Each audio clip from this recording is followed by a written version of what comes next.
Bienvenidos al programa de Administración de Producción y Logística Internacional de la Universidad del Bosque.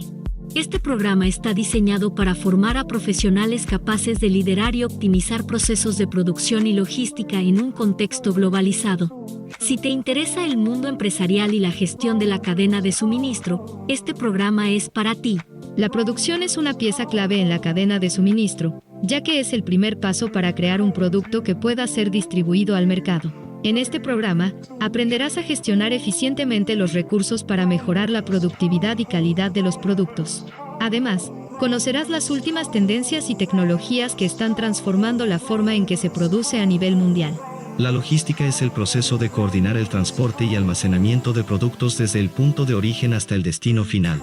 En este programa, aprenderás a gestionar eficientemente los flujos de productos, información y dinero a lo largo de la cadena de suministro. Además, conocerás las últimas tendencias y tecnologías que están transformando la forma en que se realiza la logística a nivel mundial. La internacionalización es un proceso clave para las empresas que buscan expandirse a nuevos mercados y aprovechar las oportunidades que ofrece la globalización. En este programa, aprenderás a gestionar eficientemente los procesos de producción y logística en un contexto globalizado. Además, conocerás las mejores prácticas y estrategias para entrar en nuevos mercados y competir a nivel internacional.